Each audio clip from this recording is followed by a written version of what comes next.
गुलाम सुंदरी से अपने प्यार का इजहार करते हुए उसे प्रपोज कर देता है। सुंदरी हाँ बोल देती है और गुलाम उससे शादी करने के बाद सुंदर घर वापस आ जाता है, सुंदरी को लाजो अम्मा के साए में छुपा कर रखने के लिए। लेकिन बादशाह सुंदरी का चेहरा देख लेता है और सीधा गुलाम के पास पहुंचकर उसे बहुत मारता है, यह कहते हुए, अरे तेरी हिम्मत कैसे हुई सुंदरी से निकाह करने की? वो मेरी मोहब्बत है और मैं उसे हासिल करके ही रहूंगा। उधर झांदाद को भी यह पता चल जाता है कि गुलाम ने उसका हुक्म नहीं माना और वो सुंदरी को वापस सुंदर घर ले आया है। इसलिए जहांदाद अपने आदमियों से कहकर गुलाम की बीवी यानी सुंदरी का किडनैप करवा देता है। अब बादशाह को लगता है कि गुलाम ने जानबूझकर सुंदरी को कहीं छुपा दिया है ताकि मैं उससे मिल ना पाऊं। इसलिए बादशाह गुलाम को और भी ज्यादा पीटता है सुंदरी का पता पूछने के लिए। लेकिन गुलाम कहता है, मेरी सुंदरी का किसी ने किडनैप कर लिया है, वो गायब है। फिर गुलाम मदद मांगने के लिए जहांदाद के पास जाता है, लेकिन जहांदाद उल्टा गुलाम से कह देता है, आज के बाद उस लड़की का नाम तेरी जुबान पर नहीं होना चाहिए, वरना मैं तुझे भी जान से मरवा दूंगा।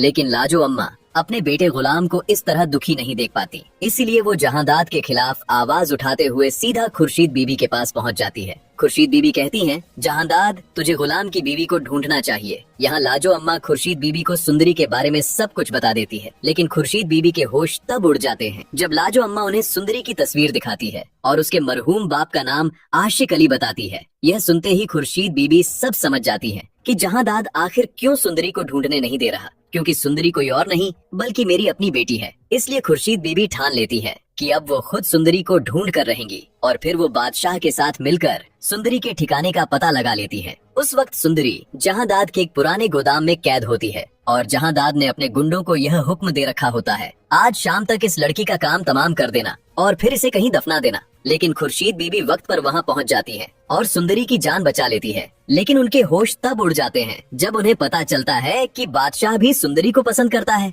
और उससे शादी करना चाहता है। लेकिन सुंदरी तो गुलाम की बीवी है और बॉस, जैसे ही सुंदरी मिलती है बादशाह फिर वही बात बोल देता है, सुंदरी सिर्फ मेरी है। फिर बादशाह जबरदस्ती सुंदरी का हाथ पकड़ लेता है और उसे अपने करीब खींचने की कोशिश करता है। लेकिन खुर्शीद बीबी तुरंत आगे बढ़कर अपनी बेटी को अपने सीने से लगा लेती है और बादशाह से छीन लेती है। फिर गुस्से में बादशाह को एक जोर का थप्पड़ मार देती है और चिल्लाते हुए कहती है, सुंदरी मेरी बेटी है, खबरदार जो तुमने इसे नुकसान पहुंचाने की कोशिश की। अब दोस्तों, सबसे बड़ा सवाल ये है, क्या बादशाह इतनी आसानी से सुंदरी को छोड़ देगा और उसे गुलाम के हवाले कर देगा, या फिर सुंदरी को पाने के लिए गुलाम से खतरनाक दुश्मनी मोल लेगा? दोस्तों, हमें कमेंट करके जरूर बताना कि सुंदरी किसकी होनी चाहिए, गुलाम की या फिर बादशाह की। और हाँ, ये सिर्फ हमारी प्रेडिक्शन है, गलत भी हो सकती है, जो सिर्फ एंटरटेनमेंट पर्पस के लिए बनाई गई है। अगर आपको वीडियो पसंद आए तो लाइक करें और चैनल को सब्सक्राइब करना ना भूलें।